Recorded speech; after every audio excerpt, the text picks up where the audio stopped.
December 21st, 2012. That was the last time in which people around the world collectively thought the world might actually come to an end. This theory was based on a supposed Mayan prophecy that proclaimed an Armageddon was coming at the end of the 13th Baqtun of the Mayan calendar. This created a modern obsession for the Mayan culture like no other. An obsession that turned global when we learned about the astonishingly accurate measurements of time the ancient Mayans had made. Lending credibility to this conspiracy theory, a string of natural disasters with intensities not seen in recent times struck our modern civilization and caught us very much unprepared. However, once the supposed date of this Armageddon had passed, many of the doomsday conspiracies quickly faded from memory. Though for some, many questions remained unanswered. Had the Mayans made a mistake? Had their science been flawed, or was it our very own science that failed us? En nuestra cultura maya, el ciclo que terminó, que dice el 21, no concuerda con nuestro ciclo. Among the many misconceptions of the Mayan calendar are this one. This artifact shown here is not a Mayan calendar at all. It's not even Mayan. In fact, it's Aztec. Compelled by these same questions, a holistic science author and filmmaker, Elisabeth Thieriot, set out to shed light on these mysteries and to decode the Baqtun.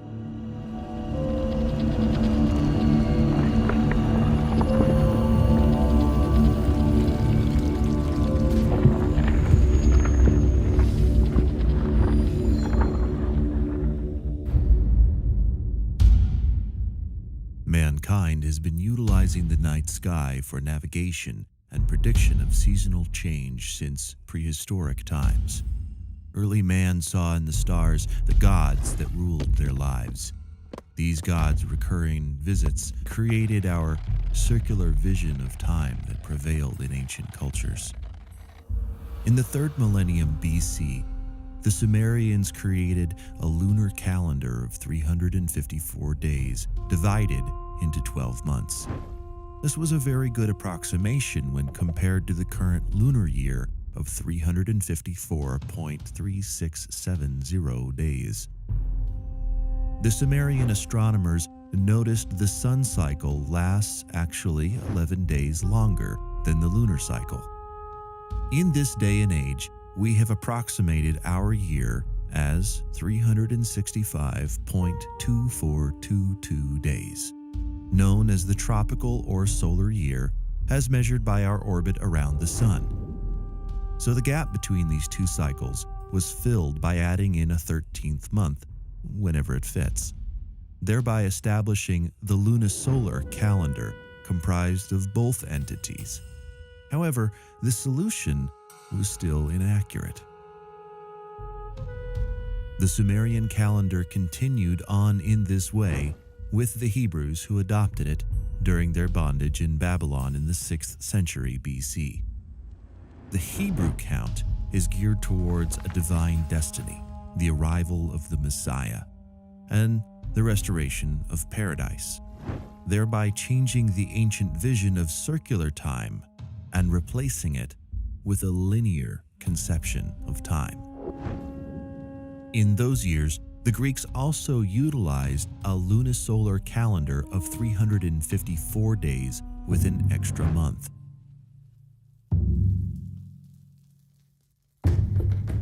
The Romans also occupied the Greek calendar of 354 days. When Julius Caesar assumes the throne, the distance between the lunar cycle and the solar is almost 3 months. So the emperor calls on an astronomer from Alexandria who recommends adopting the Egyptian year of 365.25 days. The astronomer Sosigenes' suggestion of reform would require the addition of 90 days to the Roman year 46 BC. But in so doing, turned the first year of the Julian calendar into the Year of Confusion, because this was the first year that now had 445 days. The calculations of this astronomer had only an error of 11 minutes and 9 seconds per year. This calendar prevailed until the year 1582, when then Pope Gregory XIII discovered that there is now a gap of 10 days between the cycles of the sun and the moon, and then decided to correct the Julian calendar of that year by eliminating the days between the 4th and 15th of October of that year. He decreed that years ending in 2 zeros, whose numbers are not divisible by 4, are not leap years. This correction created the Gregorian year with an inaccuracy of 1 day every 3,300 years.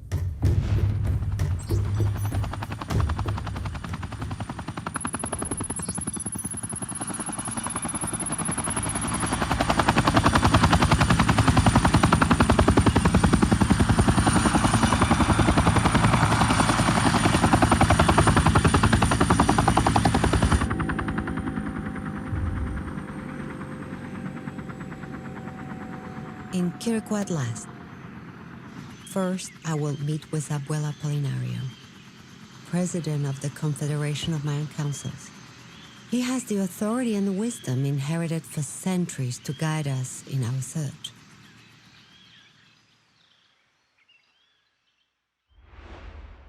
The Mayan abuelo is a sage, an individual who has inherited the ability to transmit the knowledge generated by generations of Mayans.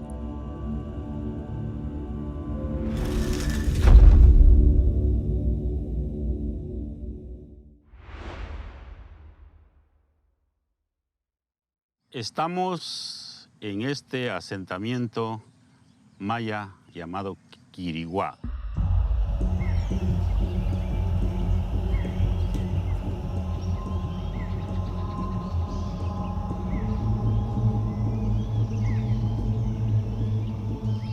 Quiriguá quiere decir la última reunión, la última cena de diferentes pueblos mayas de todo Mesoamérica. Cuando hacían sus grandes ceremonias, sus grandes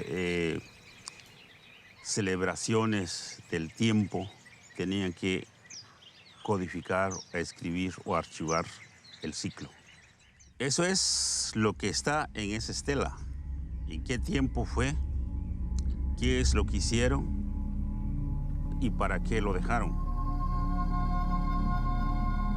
Los calendarios es donde se encuentra la codificación de nuestra vida, donde está toda nuestra genética, donde está la creación de todo el cosmos, el microcosmos que somos nosotros. Ahí está codificado todo. Cuando el ser humano se relaciona con la naturaleza, es muy fácil sacar cálculos matemáticos. Son cosas que fue muy fácil porque era una práctica de vida. The Mayans used a mathematical system that was common to all Mesoamerica. This territory inhabited by the Olmecs since 2500 BC. The Olmecs are also known as the mother culture. The Olmecs give rise to social structure in that entire region. This stone writing is of a ball game. It also contains their calendar system and their math. These advances were inherited by the Mayans and other Mesoamerican cultures centuries later. The math is based on the number 20. Represented in these points are units 1 through 4. The bar represents the number 5. Combined symbols represent the number 19 and actually make up 20. Because the Mayans had counted from the number 0. The first 20 numbers are also associated with gods. The first 13 of them are the most important ones. It's amazing, the almost organic understanding that the Mayans have of mathematics, a mastery, which also led them to conceive of the number and the concept of zero, the number that many brilliant civilizations never thought of. In the quest to learn more about Mayan mathematics and its relationship to spirituality, I speak with an expert on the subject, Abuelo Lolmai. El cero para nosotros los mayas tiene un valor y no como en otras culturas que significa cero, que es nada, es vacío y eso. Entonces, por ejemplo, en muchas de las estelas aparece una flor. Es la flor calendárica que le llamamos y quiere decir cero. ¿Por qué una flor, verdad? A la placenta, en muchos idiomas mayas se le dice flor, kotzij. Es el principio de. The Mayan zero is also commonly depicted with a seashell that symbolizes creation and the spiral of time, the beginning and the infinite.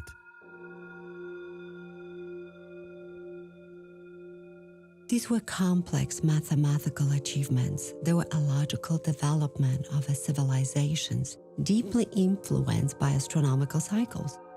To these people, the numbers weren't just meaningless symbols, but they were the time and the universe bearers, living organisms of which we are part of.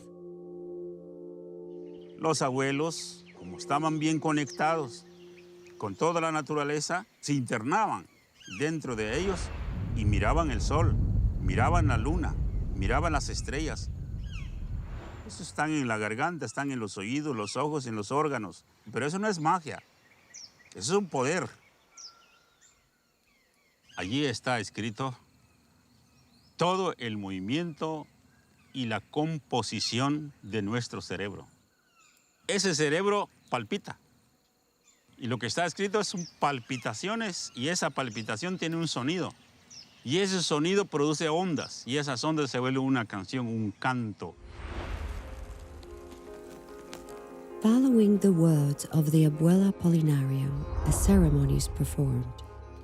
In this ritual, I am asked to search inside myself with the guidance of Don Miguel, a spiritual guide who performs the rites intended to purify my mind and my body. It is an honor to undergo this blessing.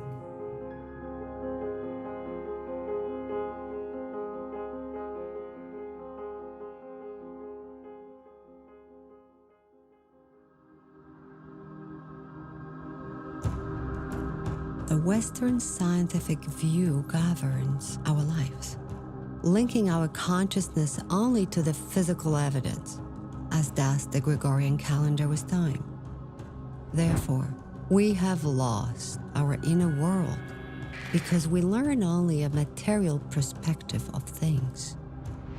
To learn more about the connection between our inner world science and the Mayan calendars, we call upon Carlos Barrios. Carlos's work builds upon Apolinario and Lolmai in this search. Por primera vez, la ciencia oficial está reconociendo lo que nosotros venimos diciendo. Si tú ves lo que te hablan los físicos cuánticos, estás oyendo parte de lo que es el conocimiento de los abuelos. Los abuelos mayas de siempre han dicho que la luz ha viajado en una espiral y ahora se dan cuenta con los aparatos actuales que la luz viaja en una forma espiral. Porque al final de cuentas, la espiral es la forma de la creación, de la manifestación de la realidad. Entonces, nuestro ADN está conformado por una espiral, que es el espacio-tiempo, el Nacht, que es una macroespiral. La relación de toda la creación. The spiral the abuelos are talking about is the essential component of creation, which today is under study thanks to Fibonacci of the 13th century, where the foundation for this mathematical work began. By discovering the infinite sequence of natural numbers that start within 0 and 1, followed by the sum of two previous numbers. Although these numbers grow infinitely, the ratio between two consecutive draws ever closer to the golden number of phi. We can combine the Fibonacci sequence and phi by drawing two squares of 1 unit per side connected by one side, then a square of 2 units per side above the previous two, then another of 3 units, and so on. By joining their verticals through quarters of circumference, we then get a spiral. The radius increases by a factor of phi every quarter turn. This spiral appears throughout all nature to be a coincidence. DNA molecules are spirals, seashells are spirals, the structure of galaxies are spirals, and they are among so many other examples that are right before our eyes. Nosotros tenemos pues todo ese conocimiento de las vueltas de la espiral del tiempo y sabemos que a determinado momento una situación se repite, solo que con otros escenarios y otras energías. Entonces es muy fácil, si tú llevas un registro del pasado, poder determinar que va a suceder una situación muy similar, pero por supuesto similar. Mayan inscriptions also have spirals. The mathematics used to create the Mayan calendar also appear to be based on equations similar to the Fibonacci method.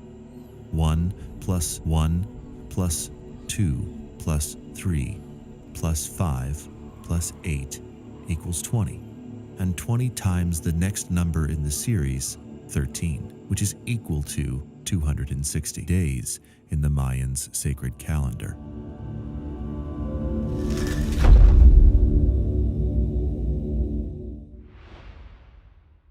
El calendario sagrado es uno de los calendarios muy importante, porque es el que rige la vida de la humanidad. No solo a las personas, sino a las plantas, a los animales y en sí a toda la naturaleza. Los días del calendario sagrado son 20 días, combinado con 13 números. Después de llegar a 13 empieza uno nuevamente hasta 13 y así sucesivamente hasta completar el ciclo de 260. Y en el mundo maya el calendario sagrado, el cholquij, te da tu energía de tu ahuachaquij, con la cual vos sabés quién sos, vos sabés para qué veniste, sabés qué habilidades y qué debilidades tenés y cómo orientar tu vida para una evolución.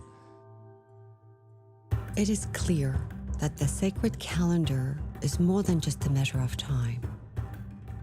It is a critical guide for our survival here on Earth. This correlation between ancient knowledge and modern science is confirmed by the scientists at the Russian Institute of Space Research, who have confirmed that every 13 days, a solar wind from our sun produces geomagnetic storms that actually affect us directly. The flux of electrons and ions created by the solar storm has been proven to disturb our biological processes, causing heart conditions within the most susceptible of our population. The Mayans were extremely aware of their oneness with nature. In fact, they may have indicated this within their calculations in the cholquij, proving that our survival as a species is intertwined with that of our environment and that all of this is celestially influenced. ¿De dónde sale el número 13? Pues de las 13 coyunturas principales del ser humano. Porque aquí tienes 1, 2, 3, 4, 5, 6, 7, 8, 9, 10, 11, 12 y 13. Ahí están las 13 coyunturas principales. ¿De dónde sale el número 20? Pues de los 10 dedos de las manos y los 10 dedos de los pies. Los de las manos van en relación con el sol, con la energía cósmica, y de los pies hacia la energía telúrica. Si nosotros hacemos una multiplicación de 20 por 13, vamos a tener 260, que ese es el tiempo de gestación del ser humano. El calendario está en nosotros. No necesitamos ahora aparatos para sacar una medida de la Tierra al Sol, porque nosotros, los seres humanos, somos tan exactos porque estamos hechos de semejanza de toda la naturaleza. Actualmente estamos desconectados del tiempo, porque vivimos un calendario que nada tiene que ver de estas tierras. Solo se repite lo que dicen las universidades, las escuelas. Nunca se ha tomado en cuenta los verdaderos estudios que están escritos en las piedras. Son escritos que nos sirven para una mejor vida, para el tiempo en que estamos actualmente. Hablamos así porque para nosotros el calendario maya está en movimiento y cada vez se está agilizando. Lo sabemos cómo trabaja y cómo codifica diariamente a cada instante de acuerdo al Sol, hacia la Tierra o cualquier otro planeta tiene su influencia y lo estamos manejando en nuestra vida. The apparent movement of the sun during its annual journey that takes it around Earth was followed closely by Mayan astronomers, focusing attention on the 4 positions that define the seasons. On the 20th and 21st of March, the sun reaches its zenith over the equator during the spring equinox. The summer solstice occurs when it reaches the northernmost point on the 21st and the 22nd of June. The sun then continues on its journey to the autumn equinox on the 20th and 21st of September, ending at its southernmost point on the 20th and 21st of December for the winter solstice. These solar positions regulated various social activities, mainly agricultural, so they were measured with a very specific calendar. El calendario HAB, que es el calendario agrícola o solar. Este es el calendario que tiene 365 días. Son 18 periodos de 20 días cada uno. Entonces 18 por 20 nos da 360. Hay un periodo de 5 días nada más. A este periodo de 5 días se le llama Guayeb. El Guayeb es un periodo en donde se agradece de todo lo que ha sucedido en el transcurso del año y también es un momento en donde en el pasado, por ejemplo, se dejaba descansar las herramientas que la persona utilizaba todo el año. The Hab operates independently of the sacred calendar of 260 days. If we start the year with the day 0 pop, the next day will be 1 pop, and the month ends with 19 pop. Then comes 0 uo, and so on. They continue to do this infinitely. Podían leer las galaxias, sabían en qué momento marcaba cierto tiempo para vivir bien, para vivir en balance y equilibrio con la naturaleza.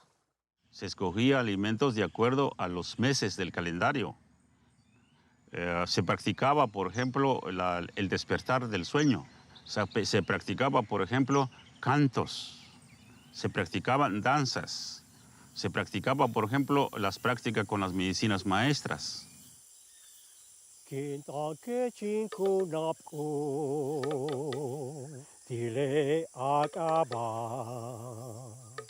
And that is exactly what I did on this trip to the Yucatan Peninsula. I joined the abuelos during a ceremony in which they were making an offering to the universe. During the ceremony, the abuelos gathered candles and recited chants for the purpose of connecting the energies symbolizing the 4 corners of the universe. East, where the sun rises, is linked to the color red, representing fire and birth. The west, where the sun sets, is associated with black or blue, the decline and death.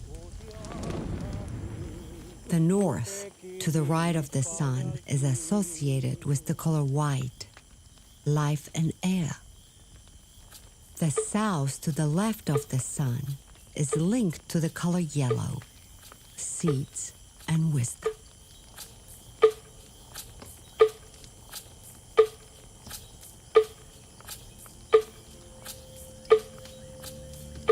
The connection between human beings and nature is fundamental to the life of the Maya. This is also reflected in the Mayans' calendar. Although experts do not agree on how the Mayans fit the hab into the solar year, a gathering consensus is emerging.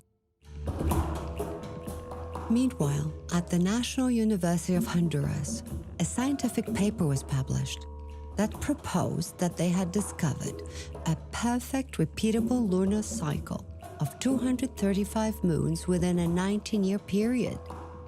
This new discovery was actually written in stone in the Copan thousands of years ago by the Maya. According to the Mayan ratio of 149 moons equaling 4,400 days, a lunar month is equivalent to 29.5302 days, which multiplied by 235 moons gives us exactly 6,939.5973 days, or 19 years. If we divide those 19 years by that equation of days, it gives us an average year length of 365.241963 days within a year. The Mayan calendar produced a result closer to the actual tropical year of 365.2422 days, a calculation far more accurate than the Julian and Gregorian calendars, which were developed 1,000 years after the Mayan calendar had been created. La precisión, digamos, astronómica y matemática de los calendarios es increíblemente perfecto. Cada uno se puede utilizar independiente, sin embargo, son como engranajes. Cambia un día en uno de los calendarios, cambia automáticamente en todos. Así es como camina el engranaje del tiempo. Comienza por la matemática, con un respeto a un símbolo que es el Baqtun, como el origen del ser humano. Entonces comienza por el Baqtun y luego la numeración. Entonces está el número y se va jalando de acuerdo al Chotig, al Cholquín. Así se va y va jalando los meses. A lot of people look at the representations you might see in popular magazines showing these gear wheels of time, the Maya gears. You have the 13-day gear because they had numbers from 1 to 13, like we do 1 to 30 in a month.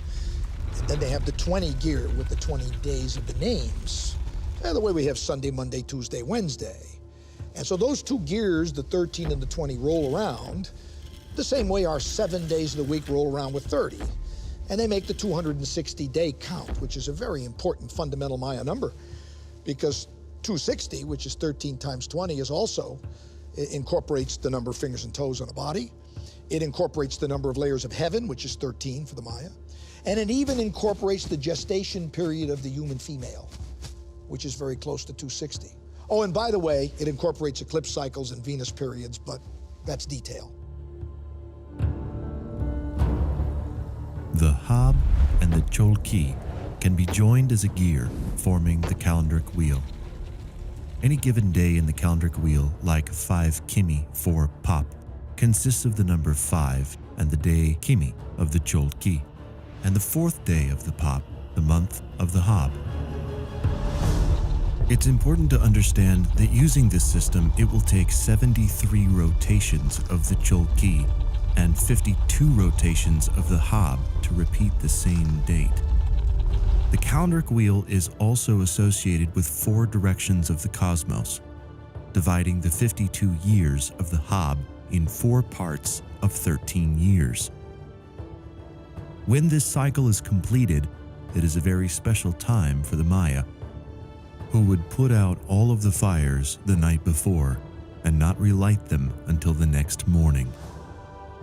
the significance of which cannot be understated because it is the equivalent of shutting off all of the power in a major city every year at New Year's.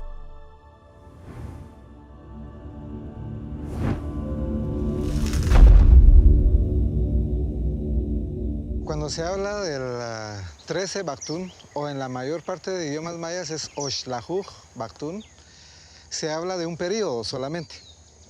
Entonces este periodo está enmarcado dentro de un calendario que lleva el registro del tiempo desde una fecha cero hasta nuestros días. Este calendario se llama Choltun o el ordenador de los años. Empieza con días de 0 a 19. Luego vienen los winales, que son ventenas. Luego está el tun, que es de 360 días. Y luego empiezan los múltiplos de 20. 360 por 20 son 7,200 días. Esos son los atunes. Luego 7,200 días por 20 nos da 144,000 días, que es un Baqtun. Eso es lo que se registra acá. Aquí tenemos el número 13. El número 13 es el 13 Baqtun. Luego aparece 0 Atun, 0 Tun, 0 Winal y 0 Kin. Entonces esta estela hace memoria al día de la creación. El día de la creación, de acuerdo a los cálculos realizados por los investigadores, es el 11 de agosto del 3114 a.C. Entonces la fecha 0 es una fecha en donde nuestros abuelos dijeron, bueno, esa fecha es muy importante para nosotros y pongámoslo ahí. No quiere decir que sea el primer día. Clarifying the correlation between the Mayan long count, or Choltun, and where we are today in Gregorian years has not been an easy task. One of the most accepted models is the Goodman-Martinez-Thompson model. Using the Julian day as a continuous count of days that started on January 1st, 4713 BC, we can calculate that there have been 584,283 days since January 1st, 4713 BC. However, the Julian place count has no year 0, so it's going from year 1 BC to 1 AD with no place count for 0. Once the Goodman-Martinez-Thompson mathematic model is applied, we can identify the Mayan 0 date of 13:0.0.0.04 Ahau 8 Kumku as 3114 BC. By calculating the year 1 BC to the year 0, it's actually the year -1 BC and so on. Thereby utilizing the proleptic Julian calendar, it can be calculated that the beginning of the long count was actually in 3113 BC, the widely accepted date historians use. ¿Por qué vas a medir cientos de miles de años si no tienes una conciencia clara de eso? Nuestra mente no tiene la capacidad de entender eso, porque estamos pensando con la mente racional.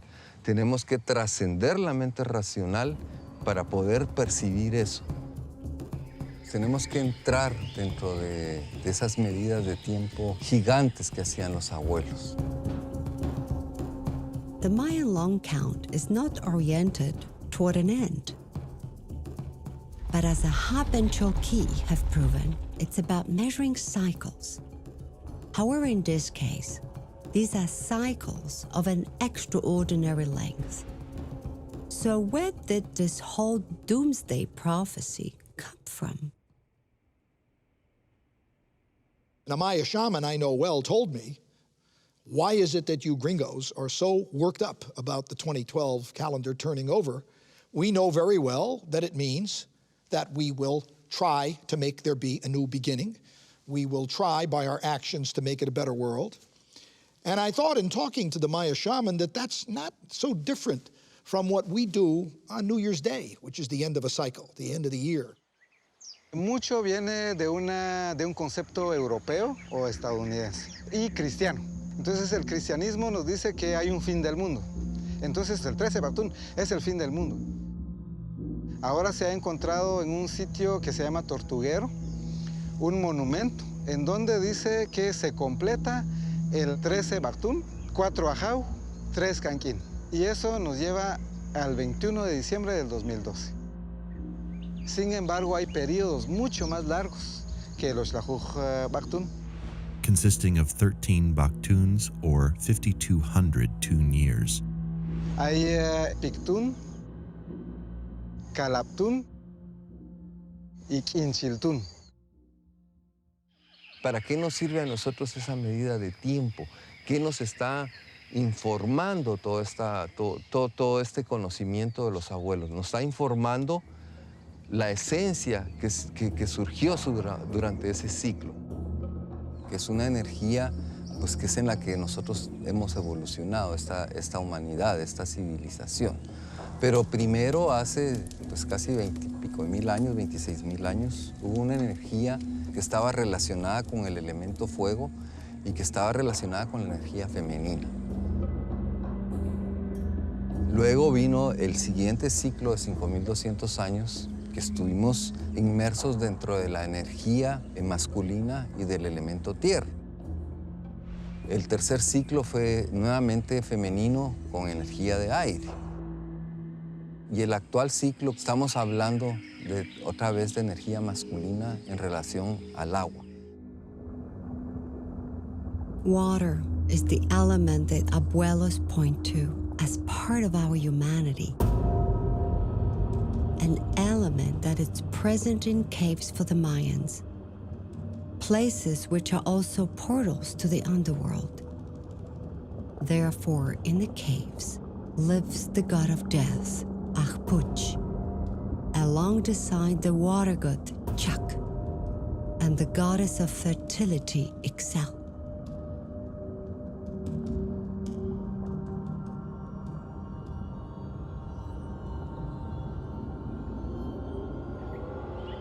To check the connection between the caves and Mayan spirituality, I went to Calchetoc Caves in Yucatan, Mexico, a sacred place to the ancient and modern Mayans. Nosotros sabemos que todas las cosas tienen un chajal, y entonces por eso nos tratan de retrasados, de anticuados, de primitivos. Pero sabemos que todo tiene un espíritu, quiere decir chajal, una esencia, un guardián de las cosas. The truth also applies to the caves. So before I enter, I have to ask permission to the guardians of the place.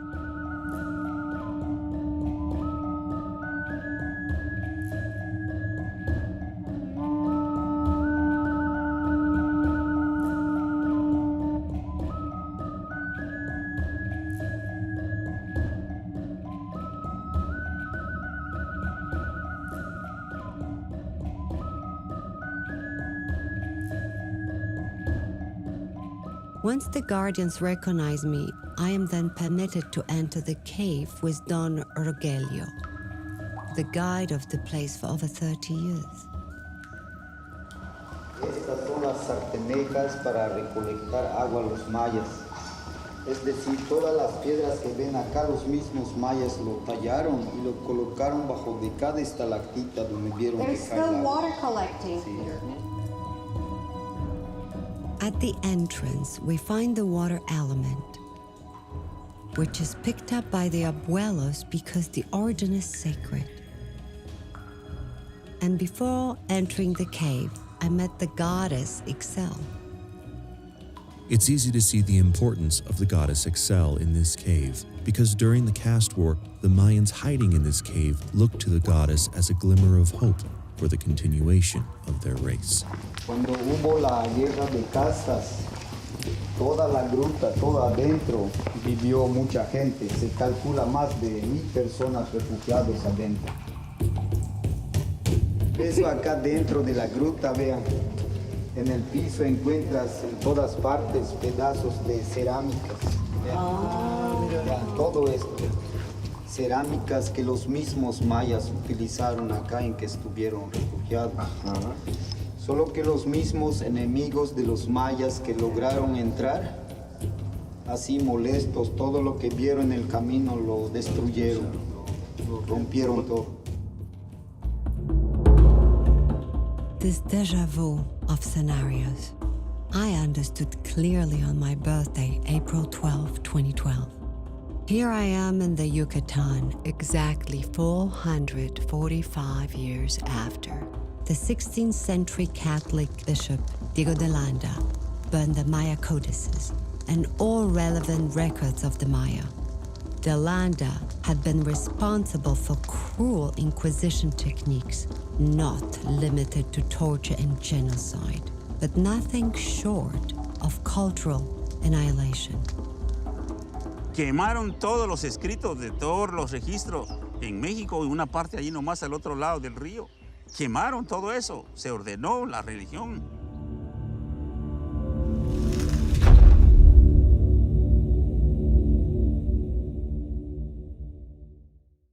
¿Qué es lo que hacen los calendarios? Es enseñarte. Aquí en esta estela nosotros tenemos lo que los abuelos vieron hace miles de años, cómo eran las conformaciones de los grandes ciclos. Entonces, del 2012 al 2026 pueden haber complicaciones y del 2026 para adelante muchas más fuertes si nosotros no hemos logrado estabilizarnos. Del siguiente ciclo de 13 es un ciclo ya relacionado con el elemento aire, que es con la mente, pero ya va a ser el aire combinado con el éter. Entonces, dentro de 26 años, pues si la humanidad sobrevivió como tal, como está conformada ahorita, pues va a haber una conexión muy extraordinaria entre todos los seres humanos. Que viene ya no por masculino o femenino, sino que hay un balance de las dos energías y hay un nuevo elemento que va a ser el catalizador de los otros cuatro, que es el éter. Entonces, ¿qué hay en el universo? Pues grandes cantidades de éter. Ether gases abundant in the universe have been studied since the first Greek astronomers as a universal bonding agent, an abundant source of energy that forms a network of molecular connections throughout the universe. This network was confirmed by quantum physicists when they went looking for the coldest places in the universe and detected an energy which was at a temperature of absolute zero. At that temperature, matter should not vibrate and produce heat.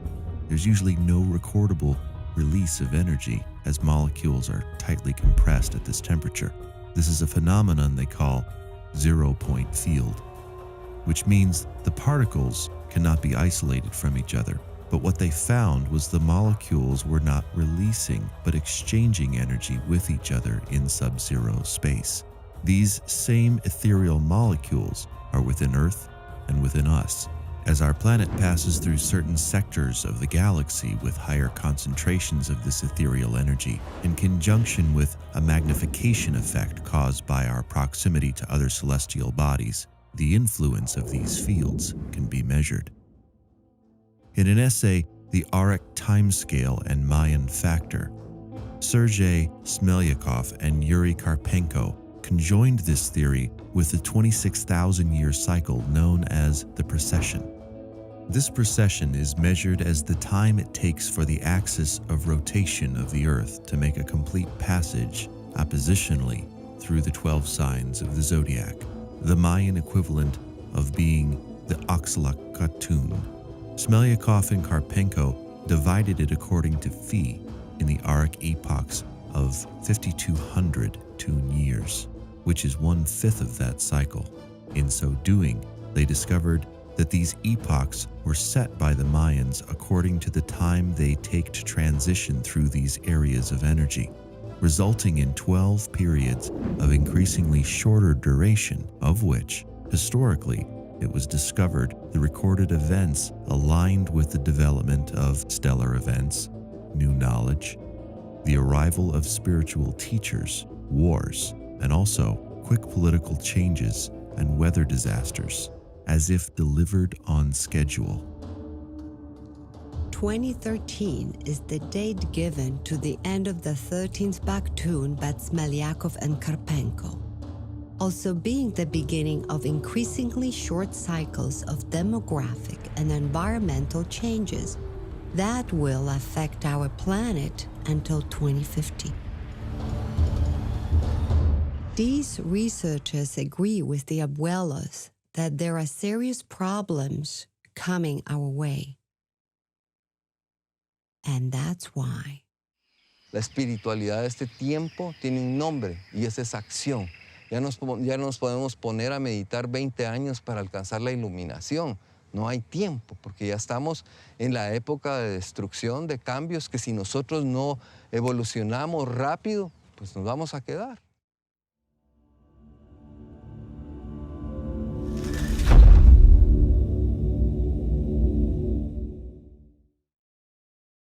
It's been said that many of the things that we attribute to the Maya must have come from aliens, and the reason for that usually is that the Maya couldn't have done all this by themselves. Who could have built these cities? The great explorer John Lloyd Stevens of the last century, the previous century, the 1850s, 1840s, was confronted with this question when he wrote in his best-selling book of the year 1841, Incidents of Travel in Central America, who could have built these ruins? The people here are in decrepitude. How could they have done it? And then he goes on and says, but I do think that most likely it was their ancestors who built them and who made all of these great achievements. I think he was right on with that, and I think that's where most of us stand today. But why do we resort to aliens? I think one reason is our techno-dependence. We cannot imagine that anyone who didn't have computers, iPads, cell phones, highly developed system of computation could have been responsible for measuring the movement of Venus or the phases of the moon or predicting eclipses. But those of us who try to do these experiments without the use of any tech, that is, who do it in a low-tech way, will very quickly find, if we're patient, that yes, you can do all these things.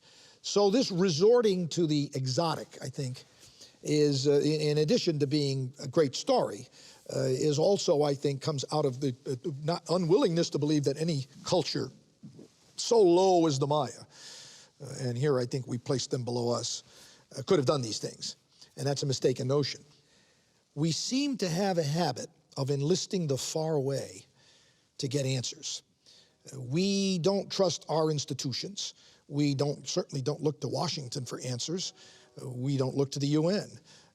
We look farther away. We hardly even trust our own history. We don't even look to the great historical figures of the world.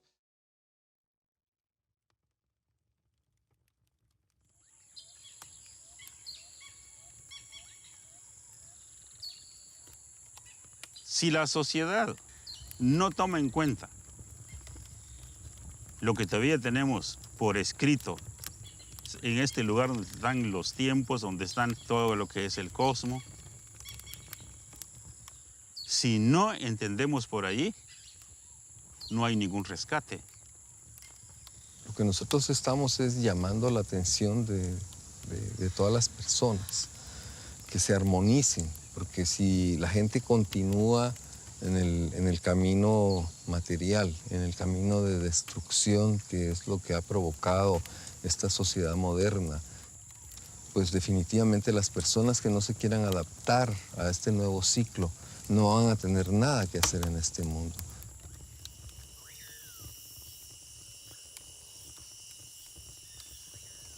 So right now, Baqtun is giving us another start and another possibility of doing it better.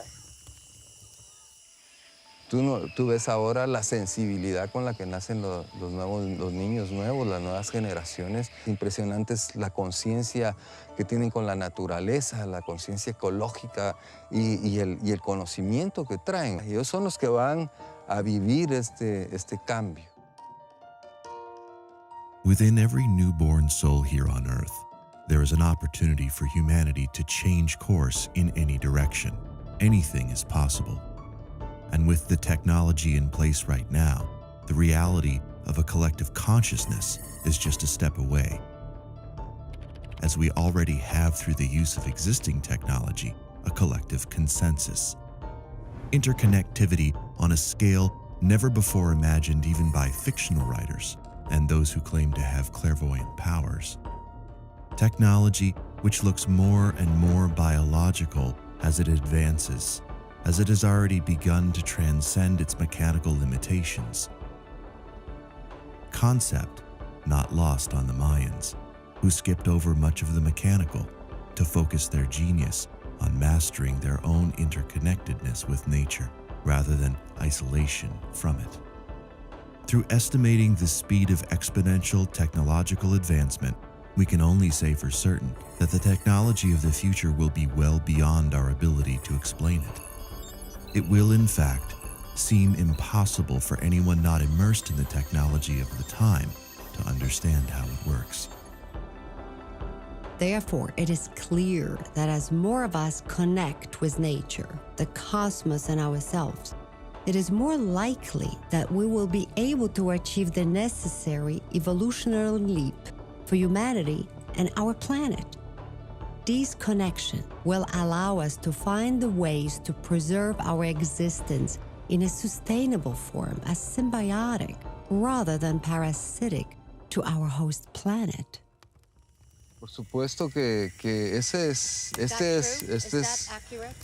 por supuesto, estamos en un cambio energético. Entonces, lo importante no es descifrar lo del conocimiento, lo importante es vivir ese conocimiento.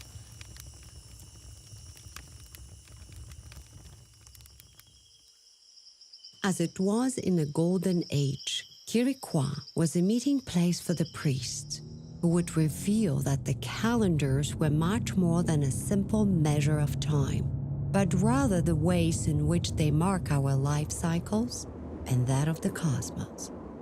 This ceremony brings about the connection of the two and will be held in just a few days from now. It is called the Great Fire Ceremony of Tikal, to which the abuelas have invited me to join. In the meantime, I will return to the Yucatan Peninsula, where other abuelas have asked me to participate in the ceremonies that will endow me with a greater understanding of the Mayan worldview.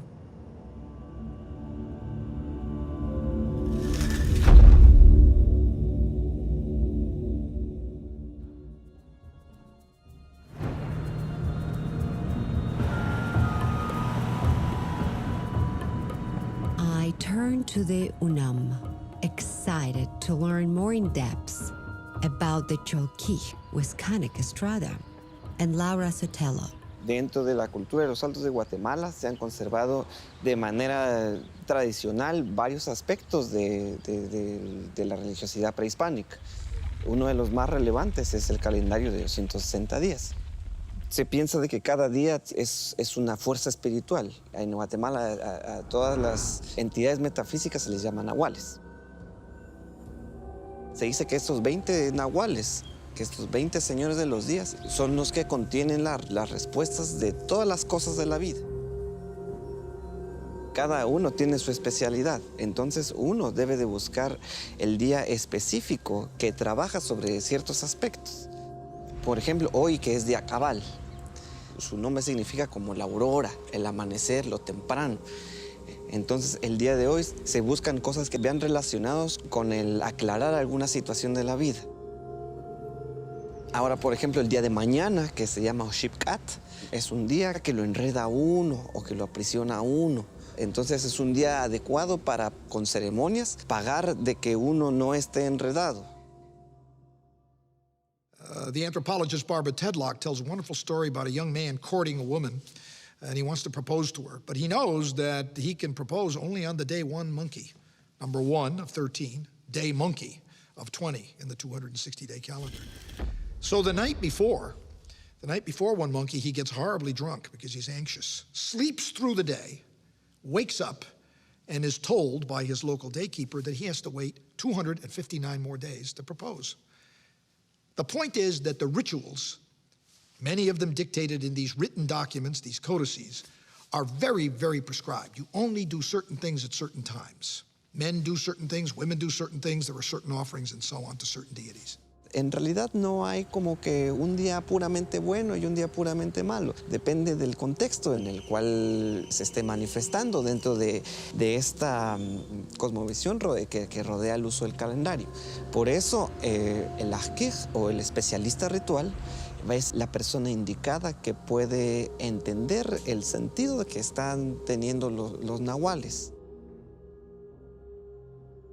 Todas las preguntas de una comunidad podían ser respondidas a través de una consulta, a través de un libro. El sacerdote consultaba el libro y daba respuestas. These books are the famous codices, made of bark crushed and folded, called Dresden, Paris, and Madrid for the cities in which they are kept. A fourth codice known as Gröller was published in 1973 by Michael Coe, but not yet accepted as authentic by the entire scientific community. Bueno, tenemos que señalar que los códices no son ni contemporáneos ni proceden del mismo lugar. Son textos sagrados y al parecer lo que contienen escrito son recursos de memoria, recursos mnemotécnicos, para que el sacerdote pudiera responder a las preguntas.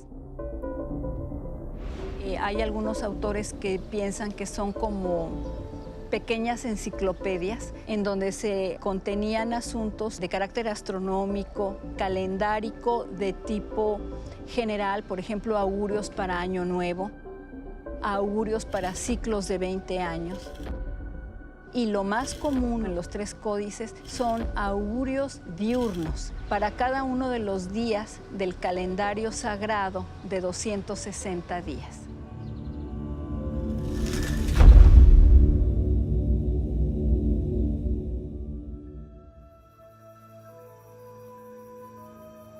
As the night falls on Merida, I am eager to know more about these preset dispositions. I stay with Kanek to look deeper into the Dresden Codex for answers to never before asked questions. El asunto de estos almanaques es que están pensados en términos de corto plazo. Y los ciclos que están relatando se continúan repetitivamente, pero en intervalos pequeños. O sea, no digamos de que aquí está relatado lo que va a escribir, pasa dentro de 500 años, ¿verdad? Sino está hablando de lo que acontece cada año. Entonces, de cierta manera, estos son herramientas prácticas con las cuales ellos pueden acercarse a la influencia de los dioses en las faenas cotidianas que tienen, por ejemplo, la cacería, la agricultura. Pero no hay algo que pudiéramos decir está escrito para nuestra época, ¿verdad? Is there direct connection between these events described in the codices and the calendar, the way it's counting and the way it's written within itself? Ah, sí. Una de las preocupaciones de los mayas es registrar dentro del calendario de 260 días, dentro del Solquín, los diferentes eventos astronómicos y entender su ciclicidad, tomando como base el calendario de 260 días. Uno de los ejemplos más recurrentes son las tablas de Venus, en los cuales hay una preocupación de los mayas por registrar los días dentro del Solquín en que aparecía Venus como estrella de la mañana, para poder anticiparse a ciertas influencias tanto benignas como negativas que podía dar Venus. The Dresden Codex has many other measures. Among the more recurring are the series for predicting 69 possible eclipses in a period of about 33 years. Also, some experts believe these calculations also include the 399 days it takes for Jupiter to make its journey around the Sun, and the 378-day voyage of Saturn, among others. Can you tell us which other planet is recorded that brings the peace, harmony, and enlightenment?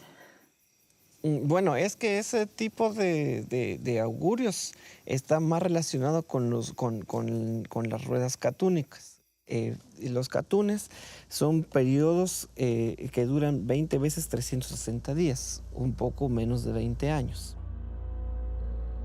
Y tenemos documentos como los libros del Chilam Balam, en donde se habla acerca de lo que se esperaba para cada catún.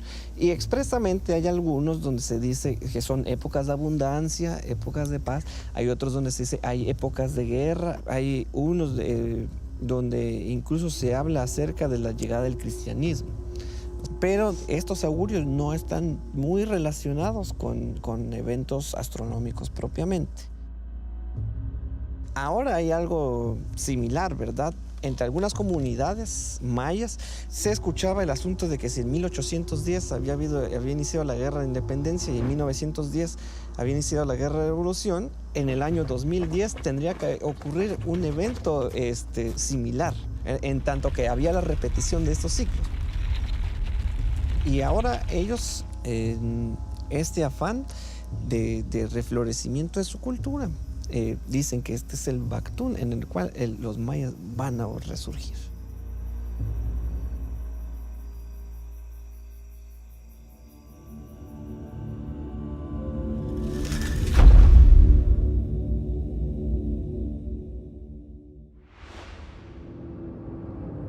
I have traveled to the small village of Acanquej, the home of Don Edgar, an old friend of the Guatemalan abuelos who has dedicated his life to conveying the Mayan worldview.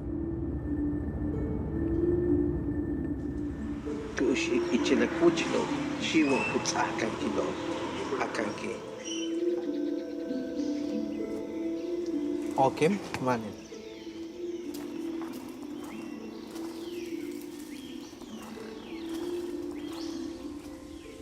A wonderful wind appears, and I really felt the emotion from the wind itself. And in that very moment of our meeting, I could feel something beyond the physical plane. Estás bien recibido por los abuelos acá porque sentimos cómo viene el aire. Te están recibiendo.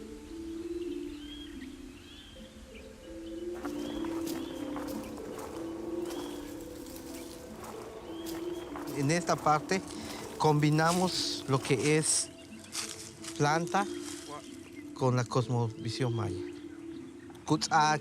Cabete lete kano kaan tulaka. Tumembas con ocho te lumo. Kukas kontik shane le shiwo wanu kats ake shiwo kukas kata shane le shiwo.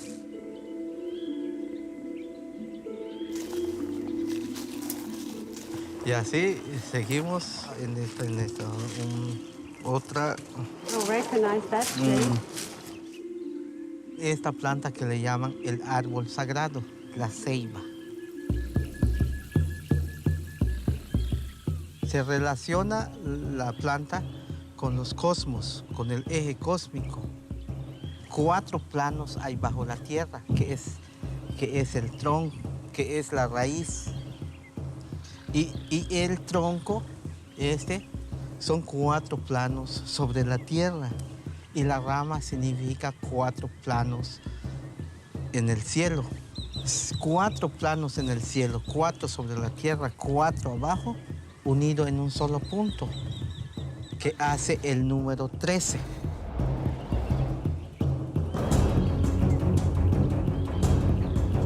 There is a belief that the sebia tree can also be found in ancient Mayan cities, where the sacred tree was then enclosed within the central pyramid, as it was a symbol for the cosmic axis to unite the 3 levels of the Mayan cosmos with the pyramid's 4 corners. It is time to visit one of the most famous Mayan cities worldwide, Chichen Itza.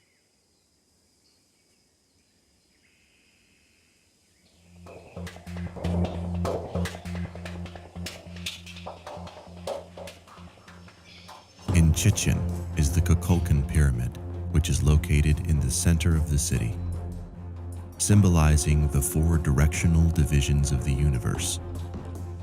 there are 4 massive staircases with exactly 360 stair steps, one for each day in the Hab year. In addition, the axis through its northwest and southwest corners are orientated to sunrise at the summer solstice and sunset in the winter solstice. This provides the famous shadow of the snake from the upper temple, which descends the 9 levels of the underworld, represented by the 9 levels of the pyramid.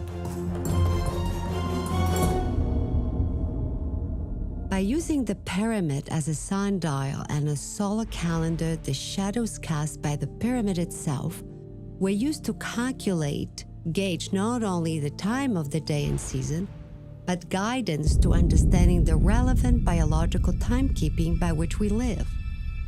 But this is not just a massive sundial, but it is also a gateway to the levels of the cosmos. Anybody who's been to the Maya ruins, has taken the tour, knows that you can go inside a pyramid, there's another one. There's a set of steps there, inside there another one, and inside there another one. And it reminds me of the little Russian dolls I have where you unscrew one and there's another one. Monkeys in a barrel is familiar, and then you take another one and another one and they go down. And well, why do they do that? We might think in our practical way that it's a real estate problem, they have a lot of places to build. Probably not true. I think this is very important. I think what they're doing is preserving their history, and the history is written in the architecture. Now, what do we do with our history? Back when I was a kid growing up in New Haven, used to go to the Howard Theater on Howard Avenue every Saturday morning. For 14 cents, I could see a bunch of cartoons and 3 Stooges, and I loved it. When I went back to my hometown some years later, theater had been torn down. There was a bowling alley that replaced it. 20 years after that, the bowling alley was gone, and there was a hair salon. You get the point. We do it with stadia. We take our big stadiums and tear them down and rebuild after 10, 20 years. But the Maya didn't do that. They preserved history. So that if you take a slice through a Maya building, you go backward in time, perhaps a cartoon or 2, perhaps a ruler or 2, because the rulers were very fond of rebuilding when they came to office. So a slice through Maya architecture is a slice through history.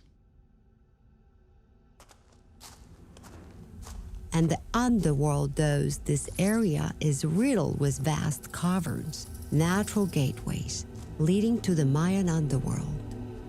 I head back to Ixbaba, anxious to connect what I have learned both on the surface and underground with the higher levels here. Los poderes están estructurados debajo de las pirámides, debajo de todas estas gradas que se vienen de las pirámides, no son más que es la manera de cómo vivir.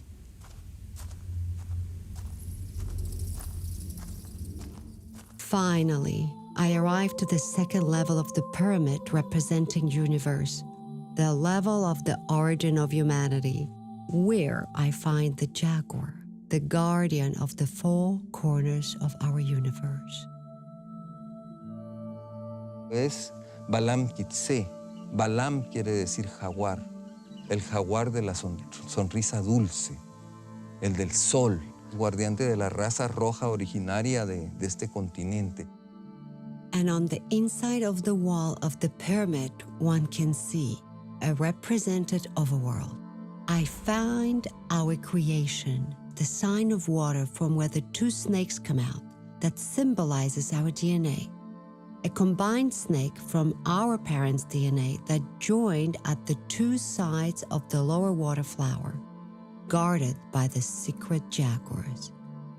The pyramid tells us the story of 5,200 years cycle that just ended, wherein we were born of the water and we are protected by jaguars, and when we expire, we evaporate.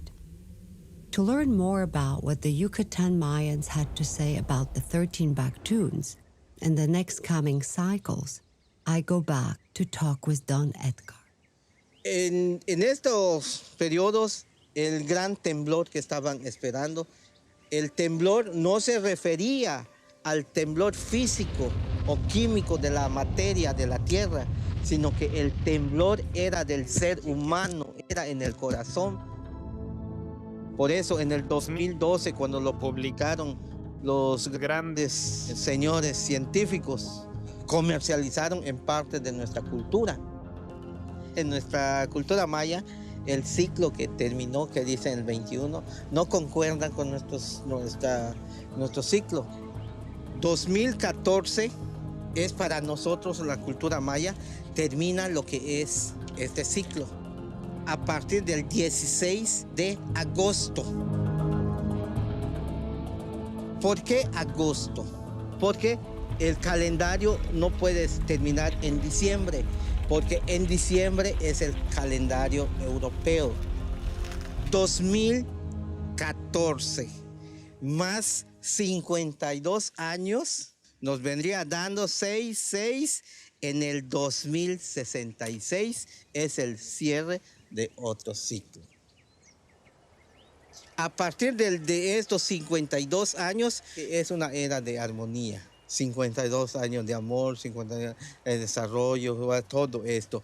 Pero debido a ciertos movimientos telúricos, la Tierra ha perdido un cierto desequilibrio. Entonces es un poco difícil que haya una alineación a la perfección, como habían dicho nuestros ancestros. This really is a very important revelation. As Guatemala's abuelas, Smelyakov and Karpenko, Don Edgar, also see difficulties for humanity in the coming cycles. Concerned, I ask what to expect for 2066. Se teme a que en el movimiento telúrico de nuestra madre tierra queda un momento en que el polo puede reinvertirse. Entonces, al momento en que se reinvierte el polo, puede ser que esté más lento el movimiento de la Tierra o puede ser más rápido. Entonces, eso va afectando lo que es el medio ambiente. Y lo estamos viviendo. ¿Por qué? El hombre ha roto el eje cósmico. No cuidamos a la madre Tierra. Lo que le pase a la Tierra afecta al ser humano, afecta al hombre. Si no logramos el equilibrio, ya definitivamente ya nos va a ganar esta parte. Si nosotros damos una conferencia, si mi conferencia va a ser negativo, influyo mi negatividad a todos. El amor es lo que debemos de infundir a nuestros hijos, a nuestros hermanos, porque es uno solo, es el universo. Todo eso es la energía.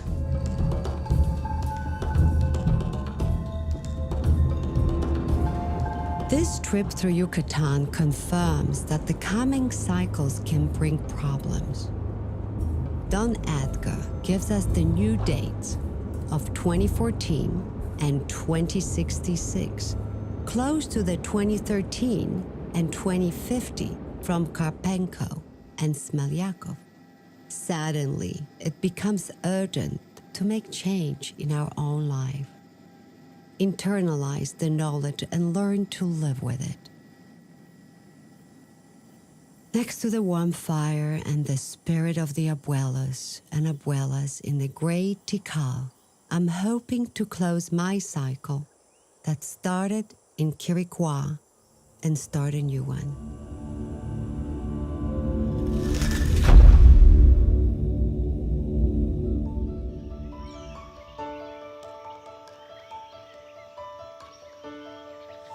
I guess it's a lifelong journey that happened to bring me here to Tikal.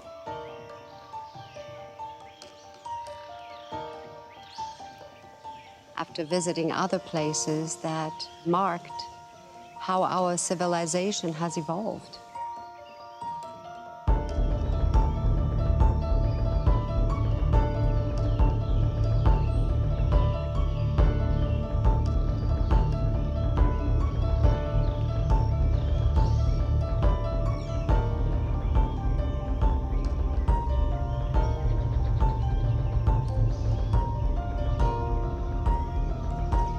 These pyramids and these locations Tell us the story. Es la casa del tiempo energético del cosmos. Eso es el Tikal, donde se estudió el espacio y el tiempo. Entonces, cuando se hace una danza, es para balancear la energía del corazón del cielo, del corazón de la tierra, rukushka, rukushulejo. Pero no es una cuestión allá afuera, sino es una cuestión también adentro de nosotros.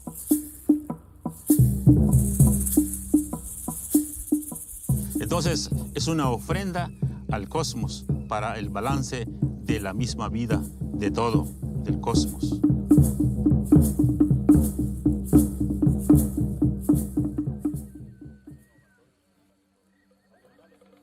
Sound, music, and dance are so important in our lives, something that Mayans knew perfectly how to apply to the well-being, and combining all other intention-resonating elements in their ceremonies.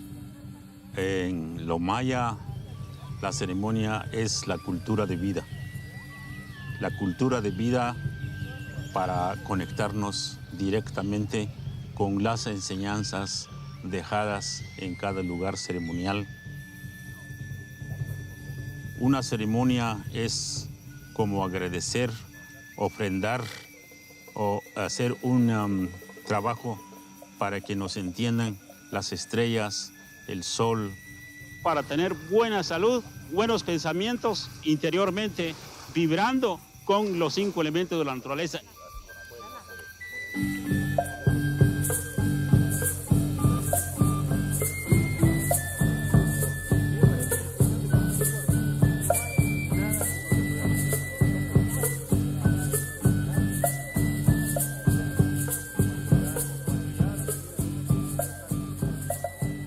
We've learned of 5 elements which create balance.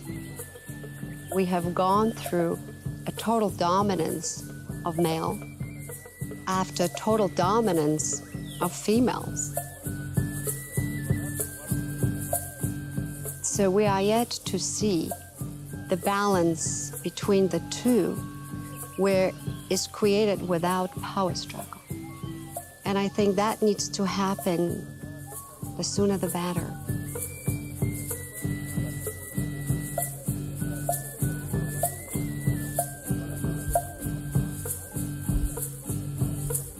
Esas energías activan una sanación perfecto con el equilibrio perfecto de la naturaleza, desde la dirección del cielo, que es Dios, el hombre y la naturaleza. El balance de esos 3 da la sanación, y eso solamente se logra a través ya de las prácticas de lo que nuestros abuelos sabios mayas dejaron.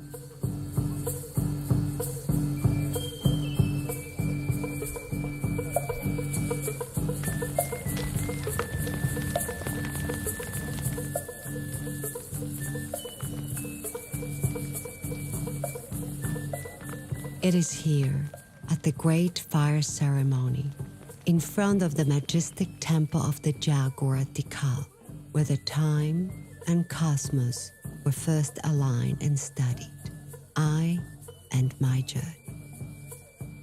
I'm just so happy that the words sometimes don't come out. The emotion is strong because you know you're in the presence of ones that know you, and you don't have to tell them anything. They know why you're here.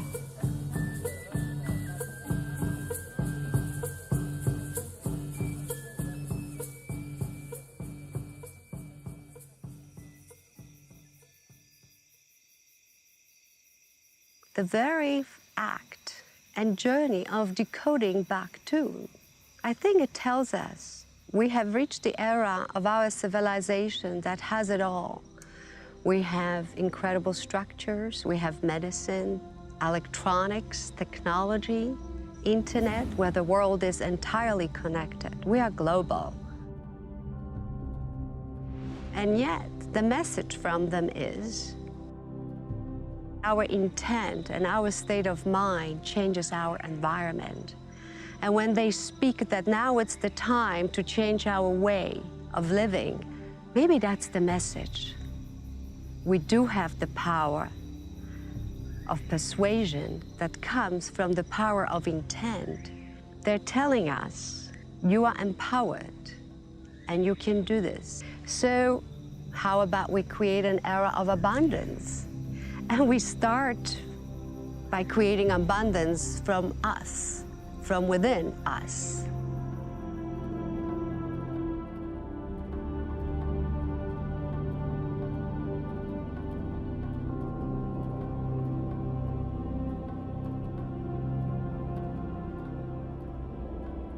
I guess my journey has been long because not all was answered.